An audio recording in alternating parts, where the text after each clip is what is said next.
नमस्कार मित्रांनो, वेद माझा यूट्यूब चॅनलवरती आपलं पुन्हा एकदा स्वागत आहे. गेल्या व्हिडिओ लेक्चरमध्ये आपण तुटीच्या अर्थ भरण्याचे दुष्परिणामाबद्दल आपण अभ्यास केला होता. भारतीय अर्थव्यवस्था रंजन कोळंबे सरांच्या चॅप्टर 20मध्ये सार्वजनिक वित्तामध्ये आपण तुटीच्या अर्थ भरण्यापर्यंत त्याचे दुष्परिणामाचा आपण अभ्यास केला होता. आता आपण या व्हिडिओ लेक्चरमध्ये बघणार आहोत राजकोषीय दायित्व अर्थसंकल्पीय व्यवस्थापन कायदा 2003. इथून आपण सुरुवात करणार आहोत आणि हे चॅप्टर आज आपण संपवणार आहोत. चला तर सुरुवात करूया.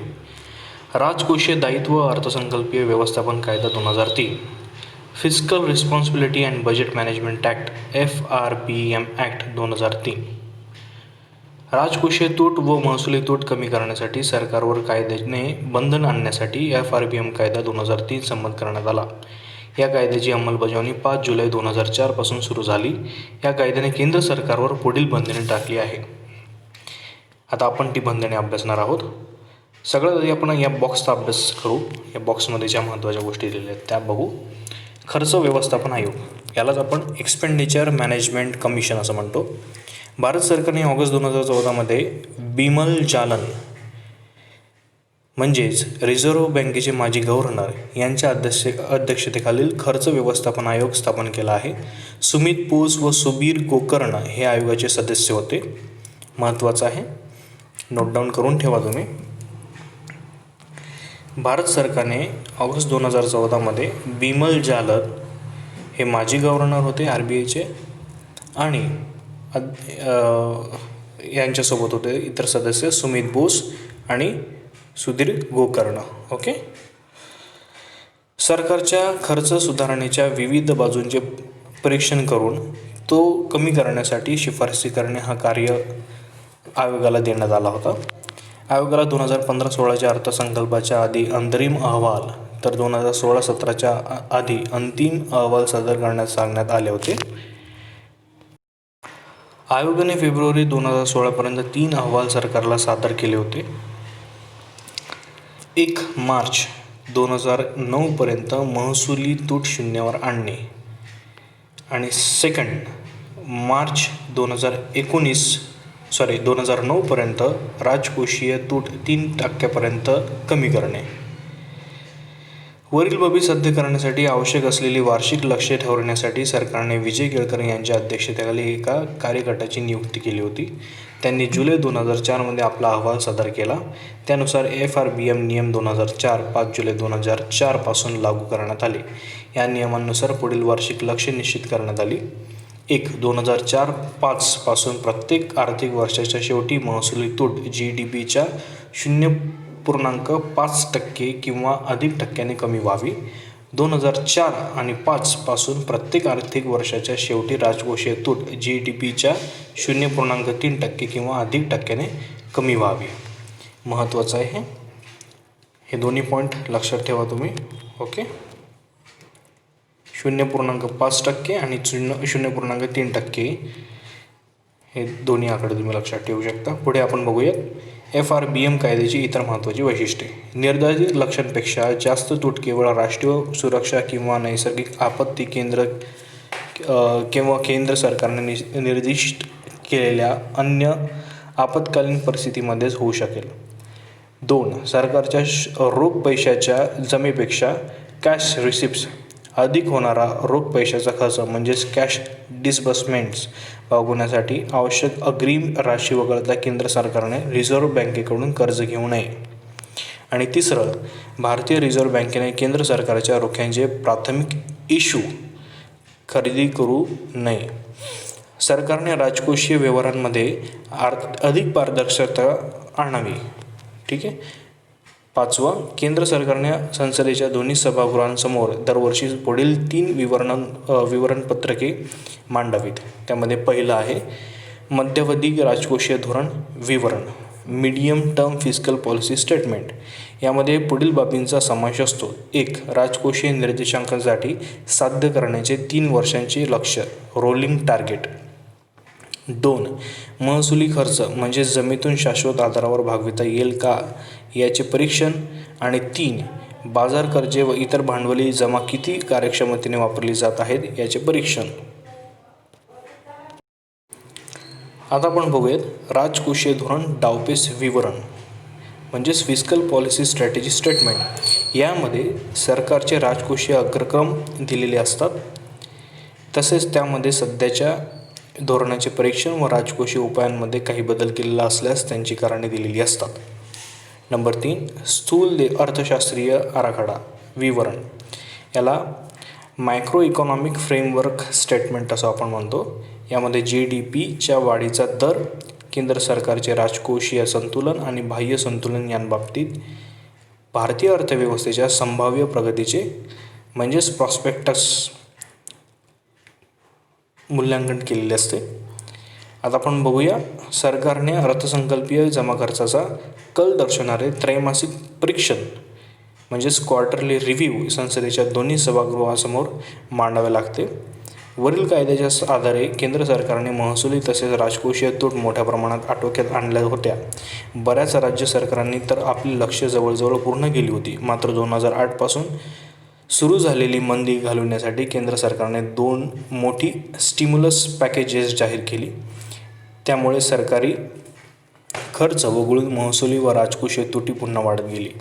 2012-13च्या वार्षिक वित्तीय विधेयकाद्वारे FRBM कायद्यात सुधारणा करण्यात आली. या सुधारणेनुसार प्रभावी महसुली तुटीची संकल्पना लागू करण्यात आली. हे महत्त्वाचं आहे, याच्यावर प्रश्न विचारण्यात येतो. प्रभावी महसुली तूट म्हणजे काय?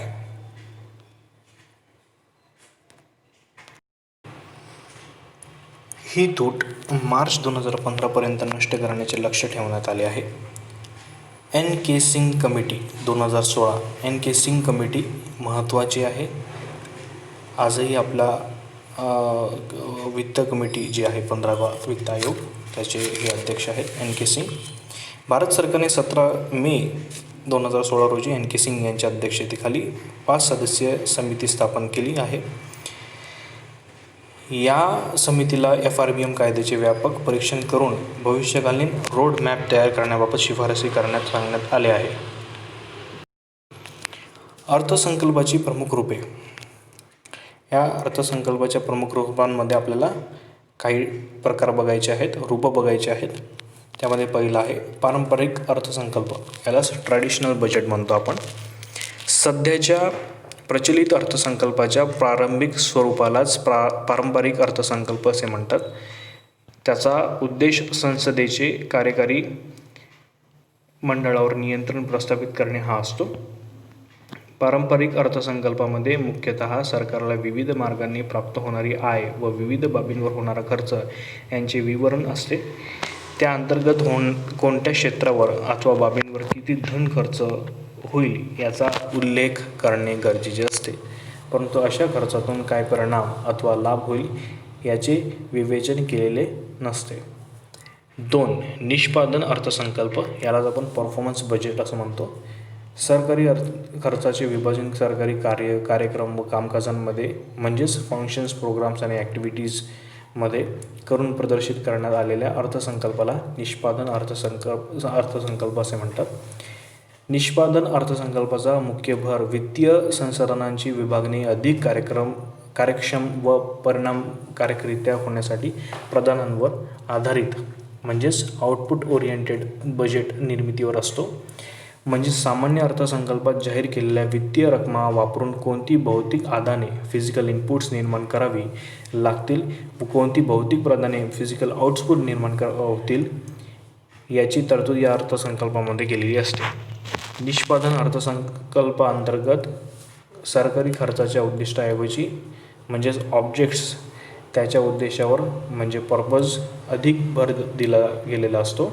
अशा रीतीने या अर्थसंकल्पात कोणत्याही एका वर्षासाठीचा एक कृती कार्यक्रम प्रोग्राम ऑफ ॲक्शन असतो, ज्यामध्ये निश्चितपणे अंमलात आणता येतील अशा सरकारी कार्यक्रम व कामकाजांचा समावेश केलेला असतो. त्याद्वारे प्रत्येक सरकारी कार्यक्रम व कामकाजाच्या वित्तीय व भौतिक बाजूंची निश्चिती अथवा त्यात व्याख्या केली जाऊन भौतिक आदाने व प्रदाने यांच्यात सहसंबंध प्रस्थापित करण्याचा प्रयत्न केला जातो. परंपरागत अर्थसंकल्पातही सरकारी कार्यक्रम व कामकाजाचा एक कृती कार्यक्रम तयार केला जातो, मात्र त्यात केवळ त्यांच्या वित्तीय बाजूंवरच भर दिला जातो. मात्र निष्पादन अर्थसंकल्पामध्ये प्रत्येक मंत्रालय अथवा विभाग अथवा संस्थेला आपल्या भविष्यकालीन कार्यक्रमांचा विचार केवळ वित्तीय दृष्टीने नाही तर वित्तीय व भौतिक बाजूंचा सहसंबंध प्रस्थापित करण्याबाबत विचार करण्यास भाग पडते. भारतात निष्पादन अर्थसंकल्पाबाबत पहिला अभ्यास 1953मध्ये डीन ॲपलबी यांनी केला.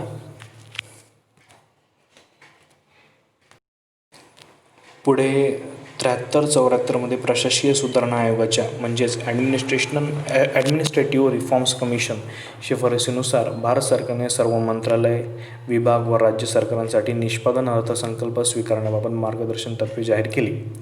निष्पादन अर्थसंकल्प सर्वप्रथम USA मध्ये 1951मध्ये प्रस्तुत करण्यात आले. आता 3 वाचूया आपण. परिणाम अर्थसंकल्प म्हणजेच आउटकम बजेट. परिणाम अर्थसंकल्प हे सामान्य अर्थसंकल्पाच्या गुणवत्ता परीक्षणाचे एक माध्यम आहे. हा अर्थसंकल्प सरकारी कार्यक्रमांच्या विकासात्मक परिणामांचे डेव्हलपमेंटल आउटकम मोजमाप करतो. त्यामध्ये वित्तीय तरतुदींचे रूपांतरण एका निश्चित कालावधीदरम्यान अपेक्षित परिणामांमध्ये करण्यासाठी विशेष रणनीती स्वीकारली जाते. म्हणजेच या अर्थसंकल्पात सामान्य अर्थसंकल्पाद्वारे प्रत्येक मंत्रालय अथवा विभाग अथवा संस्थानांना वाटावयाच्या योजनानिहाय अथवा प्रकल्पनिहाय वित्तीय साधनांबरोबर म्हणजेच आउटलेज त्यांनी साध्य करावयाच्या फलनिष्पत्तीचा किंवा परिणामांचा म्हणजेच आउटकमचा समावेश केलेला असतो. या परिणामांचे मोजमाप करण्यासाठी मोजता येऊ शकतील अशी भौतिक लक्ष्ये म्हणजेच मेजरेबल फिजिकल टार्गेट्स निश्चित करण्यात आलेली असतात. उदाहरणार्थ शिक्षण क्षेत्रासाठी पारंपरिक अर्थसंकल्पात केलेली तरतूद ही एक वित्तीय संसाधनांची तरतूद असते. त्या रकमेस आउटलेज असे म्हणतात. या रकमेच्या सहाय्याने शाळा बांधण्यासाठी लागलेली भौतिक संसाधने म्हणजेच फिजिकल रिसोर्सेस ही आदाने म्हणजेच इनपुट्स असतात, तर शाळेची इमारत ही प्रदाने म्हणजेच आउटपुट असतात. मात्र साक्षरतेत वाढ हा वित्तीय तरतुदीचा अंतिम परिणाम म्हणजेच आउटकम असतो. भारतात परिणाम अर्थसंकल्प प्रथम वित्तमंत्री पी. चिदंबरम यांनी 25 ऑगस्ट 2005 रोजी 2005-2006 या वर्षासाठी प्रस्तुत केलेले आहे. पुढे 2007-08 पासून निष्पादन अर्थसंकल्प व परिणाम अर्थसंकल्प यांचे एकत्रीकरण करून प्रत्येक मंत्रालयाने अथवा विभागाने विकासाशी संबंधित असलेल्या संसदेत एकाच विवरणपत्रक परिणाम अर्थसंकल्प म्हणून मांडण्यास सुरुवात केली आहे. ठीक आहे. आता इथे बॉक्समध्ये आपल्याला दिलेलं आहे केंद्र सरकारच्या डिपार्टमेंटल उपक्रमांमध्ये म्हणजे डिपार्टमेंटल एंटरप्राइजेस पुढील उपक्रमांचा समावेश होतो. यामध्ये टपाल खाते, दुसरं आहे रेल्वे आणि तिसरं आहे प्रसारण विभाग म्हणजे ब्रॉडकास्टिंग. आता पुढे आपण वाचूया. अशा परिणाम अर्थसंकल्पामध्ये संबंधित मंत्रालय अथवा विभागाच्या वित्तीय अर्थसंकल्पाच्या भौतिक बाजू दर्शवण्यात येतात. त्यामध्ये वित्तीय अर्थसंकल्पाप्रमाणेच 3 वर्षातील भौतिक प्रगतीचे विवरण असते. 1. मागील वर्षाची प्रत्यक्ष भौतिक प्रगती. 2. चालू वर्षातील पहिल्या 9 महिन्यांची डिसेंबरपर्यंतची भौतिक प्रगती आणि 3. पुढील वर्षातील संकल्पित भौतिक प्रगती. शून्य आधारित अर्थसंकल्प यालाच आपण झिरो बजेट बेस बजेट म्हणतो आपण. विकसनशील तसेच विकसित देशात वर्षानुवर्षे सरकारच्या खर्चात सतत वाढ होत जात असल्याने दिसते. साहजिकच या सरकारी खर्चाची उत्पादकता वाढविण्याची व अनुत्पादक अथवा अनावश्यक सरकारी खर्च करण्याची गरज निर्माण झाली. त्यातूनच शून्य आधारित अर्थसंकल्पाची संकल्पना उदयास आली. अर्थसंकल्प मांडण्याची नेहमीची अथवा पारंपरिक पद्धत. पुढील आर्थिक वर्षाचा अर्थसंकल्प मांडताना गत वर्षाचा अर्थसंकल्प आधार म्हणून मांडण्यात येतो. बऱ्याचदा मागील वर्षीच्या अर्थसंकल्पात अनावश्यक योजना, अनावश्यक खर्च तसाच पुढे चालू ठेवला जातो. त्यामुळे आवश्यक बाबींकडे दुर्लक्ष होण्याची शक्यता निर्माण होते. त्यामुळे अर्थसंकल्प सतत वाढत्या खर्चाचे असते. हे टाळण्याचा प्रयत्न शून्य आधारित अर्थसंकल्पात केला जातो. शून्य आधारित अर्थसंकल्प आणि त्याच्या संकल्पना. या संकल्पनेचे आद्य प्रवर्तक प्रसिद्ध लेखक पीटर ए. पिहर हे मानले जाते. महत्त्वाचं आहे, तुम्ही नोट डाऊन करून घेऊ शकता. यात सरकारच्या प्रत्येक खात्याला आपले खर्चाचे अंदाज ठरविताना मागील वर्षाचे खर्चाचे आकडे आधारभूत न मानता आपल्या खात्याचा अगदी सुरुवातीपासून किंवा मुळापासून खर्चाचा अंदाज घेण्यास सांगितले जाते. असे करताना प्रत्येक खर्चाच्या बाबीचा त्याच्या उपयोगितेचा नव्याने विचार करून खर्चाचे अंदाज केले जातात. म्हणजेच आधार शून्य मांडण्यात येतो, म्हणून त्याला शून्य आधारित अर्थसंकल्प म्हणतात. शून्य आधारित अर्थसंकल्पावर प्रश्न विचारण्यात आलेले आहेत आयोगाचे. तुम्ही ते नोट डाऊन करून पुन्हा एकदा ते बघू शकता. शून्य आधारित अर्थसंकल्प म्हणजे काय, ठीक आहे. यावर आपल्याला टीका पण बघायच्या आहेत. एक, आधार शून्य असू शकत नाही. खर्चाच्या अंदाजासाठी काही आधार असावा लागतोच, म्हणून पहिली ही टीका केलेली आहे. आणि दुसरी, सामाजिक न्याय व समाजकल्याण या तत्वांकडे दुर्लक्ष होण्याची शक्यता यामध्ये आपल्याला बघायला मिळते. आतापर्यंतचे प्रयोग. पीटर पिहर यांच्या संकल्पनेचा सर्वप्रथम वापर अमेरिकेत 1973-74 जॉर्जिया राज्यात जिमी कार्टर म्हणजेच तत्कालीन गव्हर्नर यांनी केला होता. भारतात खाजगी क्षेत्रात शून्य आधारित अर्थसंकल्पाचा वापर आधीपासूनच केला जात होता.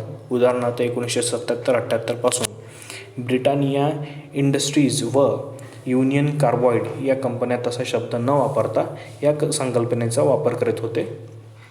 मात्र सरकारी स्तरावर 1983 सर्वप्रथम विज्ञान व तंत्रज्ञान विभागासाठी ही पद्धत वापरण्यात आली. त्यानंतर 7व्या योजनेचा वाढत चाललेला खर्च कमी करण्यासाठी 8व्या वित्त आयोगाच्या शिफारसीनुसार वित्त मंत्रालयाने 10 जुलै 1986 रोजी शून्य आधारित अर्थसंकल्पासाठी मार्गदर्शक तत्त्वे जाहीर केली.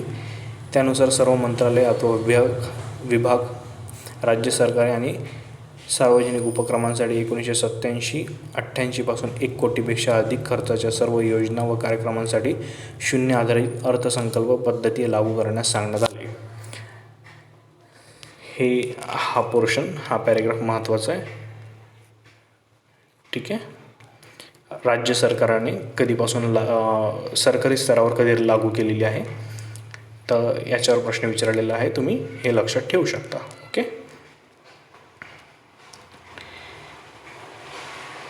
राज्यस्तरावर 1986 महाराष्ट्राने 42 विभागांसाठी शून्य आधारित अर्थसंकल्पाचा पहिला प्रयोग केला. तत्कालीन मुख्यमंत्री शंकरराव चव्हाण, वित्तमंत्री सुशीलकुमार शिंदे, वित्तमंत्री म्हणजे वित्त राज्यमंत्री श्रीकांत जिचकर. त्यामुळे 1987-88 अर्थसंकल्पात 50 कोटी रुपयाची बचत दाखवण्यात आली. त्यानंतर कर्नाटक व आंध्र प्रदेश या राज्यांनी सुद्धा शून्य आधारित अर्थसंकल्प मांडण्याचे मर्यादित प्रयत्न केले. तसेच विविध सार्वजनिक क्षेत्रातील उपक्रमांनी सुद्धा या पद्धतीचा अवलंब कमी अधिक प्रमाणात केला. भारतात शून्य आधारित अर्थसंकल्पाची संकल्पना मात्र यशस्वी होऊ शकली नाही. खऱ्या अर्थाने तिची अंमलबजावणी केवळ अंतराळ विभागामध्येच झालेली दिसते. इतर मंत्रालयांमध्ये तिचे यश नगण्य आहे. 5. जेंडर बजेट म्हणजेच इंग्रजीमध्ये देखील याला जेंडर बजेट म्हटलेलं आहे. सामान्य अर्थसंकल्पात जेव्हा महिलांसाठी स्वतंत्र वित्तीय तरतुदी केल्या जातात तेव्हा त्यास जेंडर बजेट असे म्हणतात. जेंडर बजेट म्हणजे महिलांसाठी वेगळा अर्थसंकल्प नव्हे. नेहमीच्या अर्थसंकल्पातच सरकारद्वारे महिलांचा विकास, कल्याण तसेच सबलीकरणाशी संबंधित योजना अथवा कार्यक्रमांसाठी एक निश्चित रक्कम खर्च करण्याची तरतूद केली जाते. यावर देखील प्रश्न विचारलेला आहे. जेंडर बजेटवर आयोगाने प्रश्न विचारलेला आहे कंबाईनच्या परीक्षेमध्ये. यावर जेंडर बजेटिंग म्हणजे सरकारच्या महिलांविषयक वचनबद्धतांचे रूपांतरण अर्थसंकल्पीय वचनबद्धतांमध्ये करण्याचा प्रयत्न होय. म्हणजे gender budgeting is an exercise to translate the stated gender commitments of the government into budgetary commitments. त्यामध्ये पुढील बाबींचा समावेश असतो. नंबर 1, महिला सबलीकरणासाठी विशेष पुढाकार. नंबर 2, महिलांसाठी वितरित केलेल्या संसाधनांच्या वापराचे परीक्षण. नंबर 3, सरकारच्या सार्वजनिक खर्च व धोरणांचा महिलांवरील प्रभावाचे परीक्षण. जेंडर बजेटची संकल्पना सर्वप्रथम ऑस्ट्रेलियामध्ये स्वीकारण्यात आली. भारतात जेंडर बजेटिंग. भारतात महिलांसाठी निधीची स्वतंत्र तरतूद करण्याची औपचारिक सुरुवात 9व्या योजनेतील महिला घटक योजनेपासून झाली. मात्र संसाधन विभागणीमध्ये जेंडर संवेदनशीलता म्हणजे जेंडर सेन्सिटिव्हिटी दर्शविण्यास 7व्या योजनेपासून झाली. यामध्ये 1.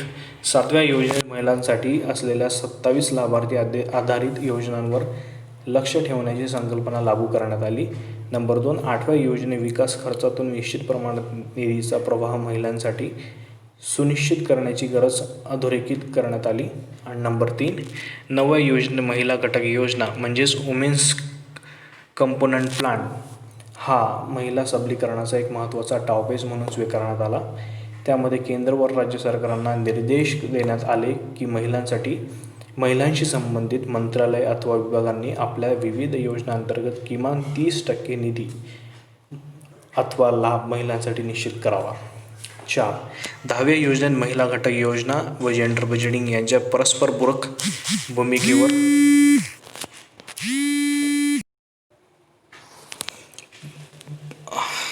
चौथा, 10व्या योजनेत महिला घटक योजना व जेंडर बजेटिंग यांच्या परस्परपूरक भूमिकेवर भर देण्यात येऊन या दोन्ही संकल्पना एकमेकांशी जोडण्याची बाब अधोरेखित करण्यात आली.